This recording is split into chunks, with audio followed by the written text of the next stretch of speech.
आप देख रहे हैं पूर्वांचल 24x7, जहां खबरें नहीं, सच्चाई दिखाई जाती है।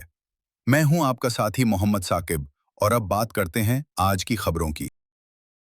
आज आप लोग यहाँ पर आए हुए हैं, क्या प्रकरण है? प्रकरण आप सब जानते हैं कि दुनिया में अमेरिकी और इजराइल मिलकर के ईरान पर बिना किसी कारण के हमला कर रहे हैं, बमबारी कर रहे हैं। उस हमले से सबसे ज़्यादा प्रभावित भारतीय मजदूर हो रहे हैं। जो प्रवासी भारतीय खाड़ी में फंसे हुए हैं उनकी सुरक्षित वापसी हो। यहाँ जो तेल, गैस और डीजल की संकट है और वो दूरगामी संकट बताया जा रहा है। माननीय प्रधानमंत्री जी ने जो संकेत दिया अपने भाषण में कि कोरोना जैसे संकट काल के लिए देश तैयार रहे, इसका मतलब है कि देश एक और लॉकडाउन की ओर बढ़ेगा। देश में जो भी मजदूर, गरीब किसान जहाँ कहीं भी बाहर प्रवासी मजदूर काम कर रहे हैं वो सब वापस आ रहे हैं।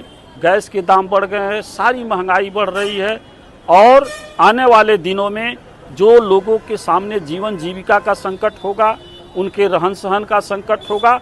इसके लिए मात्र एक जिम्मेदार कोई है तो भारत सरकार की नीति है। वो अमेरिकी इजराइल धुरी में शामिल हैं।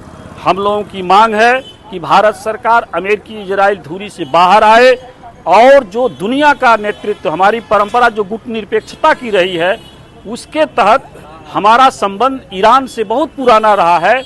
ईरान के साथ हमारी दोस्ती होनी चाहिए। इसलिए होनी चाहिए कि ईरान न्याय की लड़ाई लड़ रहा है, अपने संप्रभुता की लड़ाई लड़ रहा है, लोकतंत्र बचाने की लड़ाई लड़ रहा है। इसके लिए भारत सरकार को तत्काल युद्ध रुकवाने के लिए कूटनीतिक प्रयास तेज करने चाहिए और भारतीय जनता पर कोई भी महंगाई का और अधिभार का अतिरिक्त कर नहीं लगाया जाना चाहिए।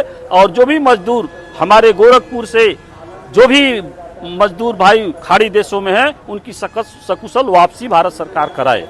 आज आपने ज्ञापन दिया है अधिकारियों से मिलकर के, क्या उन्होंने आश्वासन दिया? अधिकारी तो यही कहे हैं कि आपका ज्ञापन हम राष्ट्रपति महोदया को संबोधित है प्रेषित कर देंगे और तत्काल उसको भेज देंगे, आपकी मांग वहां तक पहुंचाएंगे।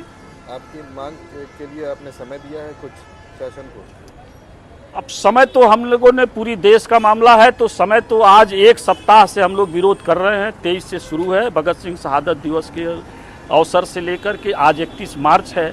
ये पूरी शहादत की जो परंपरा रही है शहीद आजम के नेतृत्व में, हम लोग एक हफ्ते से, चूँकि भगत सिंह ने भी साम्राज्यवाद मुर्दाबाद का नारा लगाया था और उस समय ब्रिटिश हुकूमत थी, आज अमेरिकी साम्राज्यवाद है। इसके लिए समूचा देश लड़ रहा है, दुनिया लड़ रही है और हम लोग एक हफ्ते से ये बात कह रहे हैं। अब हो सकता है भारत सरकार को वो प्रभाव पड़े, नहीं प्रभाव पड़े तो आगामी और हम लोग सड़क पर ज़्यादा से ज़्यादा उतर करके इस सरकार को कहेंगे कि आप प्रयास तेज करिए।